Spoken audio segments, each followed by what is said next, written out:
मई 2022 में मैं 600 तिरपाल के साथ वेस्ट ससेक्स के एक मैदान में पहुंचा और मैं वहां 5 घंटे से अधिक समय तक काम कर रहा था। मैंने और मेरे 3 सम्मानित सहयोगियों ने जमीन में 400 खूंटे गाड़े। 5 घंटे और 3 दिन बाद हमारी कारीगरी को न्यूजीलैंड से लेकर इजराइल तक 400 मिलियन से अधिक लोगों ने देखा था। मैंने जो किया था वह यह था कि मैंने गेटविक हवाई अड्डे के ठीक बगल में ल्यूटन में स्वागत का एक बड़ा सा चिन्ह लिखा था। हाँ, नहीं, कृपया, ये प्रशंसा के योग्य नहीं है। अब जाहिर है, जब मैं इसे जमीन में लगा रहा था मुझे नहीं पता था कि मेरी कारीगरी कैसी दिखेगी, इसलिए मुझे ये जांचने की ज़रूरत थी कि यह सब सही जगह पर है या नहीं। इसलिए मैंने वही किया जो कोई भी करता और मुझे लंदन हीथ्रो से एम्स्टर्डम होते हुए लंदन गेटविक की उड़ान मिल गई। मैं विमान से उतरा भी नहीं था और जब मैं गेटविक में उड़ान भर रहा था तो बाईं ओर लैंडिंग से 20 सेकंड पहले मैं वहां था। मेरी कारीगरी थी। सीमा नियंत्रण थोड़ा मुद्दा था क्योंकि सीमा नियंत्रण के अनुसार मैंने देश भी नहीं छोड़ा था और हीथ्रो से गेटविक के लिए उड़ान भी नहीं भरी थी। इसलिए जब सीमा नियंत्रण ने पूछा कि मैं क्या कर रहा था, क्या मैं यहाँ काम के लिए आया हूँ या मौज मस्ती के लिए, मैंने कहा कि मैं यहाँ सड़क से आधा मील दूर अपनी हस्तकला देखने आया हूँ। उसने मेरी तरफ देखा, मुस्कुराए, मेरे पासपोर्ट पर मुहर लगाए और कहा, ओह, तुम शरारती लड़के हो। अब ये सोचना अजीब है लेकिन यह मेरा काम है। मैं एक यूट्यूबर हूँ जिसकी मांग है, जो आज स्कूल में युवा बच्चों के लिए सबसे अधिक मांग वाला पेशा है। एक अभिनेता से भी ज़्यादा, एक वैज्ञानिक या अंतरिक्ष यात्री से भी ज़्यादा। मैं एक यूट्यूबर हूं और मैं मूल रूप से पेशेवर रूप से मूर्खतापूर्ण जीवन जीने के लिए हूं।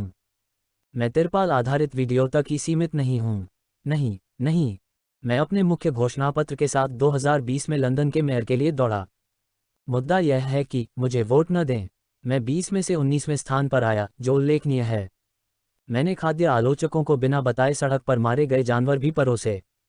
और मैं तकनीकी रूप से 7 मिनट के लिए दुनिया का सबसे अमीर आदमी बन गया, जिसकी कीमत 500 बिलियन पाउंड है। अब जैसा कि मैंने कहा, मैं एक यूट्यूबर हूं, जो एक अविश्वसनीय रूप से मांग वाली नौकरी है। लेकिन मैं यहां अपने 15 मिनट का उपयोग इस बारे में बात करने के लिए करने जा रहा हूं कि इंटरनेट और सोशल मीडिया ने क्यों इस बात को सही साबित किया है कि अभी एक रचनात्मक व्यक्ति बनने का सबसे अच्छा समय है। पहले से कहीं ज्यादा लोगों को उनके पसंदीदा काम के लिए पैसे दिए जा रहे हैं। अब पहला कारण जिसके लिए मुझे लगता है कि अभी एक रचनात्मक व्यक्ति बनने का सबसे अच्छा समय है, वह यह है कि प्रवेश की बाधा बहुत कम है।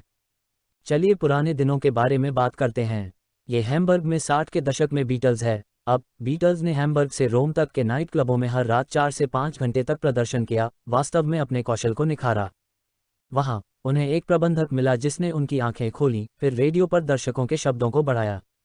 अब पहले, यदि आप एक रचनात्मक व्यक्ति, एक संगीतकार, एक अभिनेता बनना चाहते थे, तो द्वारपाल होते थे, ऐसे लोग होते थे जो ये तय करते थे कि आपकी प्रतिभा दुनिया के सामने आने लायक है या नहीं। जबकि अब ऐसा नहीं है। पहले आपको नाइट क्लब में स्टेज पर एक स्लॉट मिलना पड़ता था, लेकिन ऐसे बहुत कम लोग हैं। अब ऐसा नहीं है, और हम सोशल मीडिया पर पहले से ही देख रहे हैं कि लोग अपने जुनून से पैसे कमा रहे हैं। आप सचमुच कुछ भी कर सकते हैं। उदाहरण के लिए, ये फ्रांसिस बुर्जुआ है।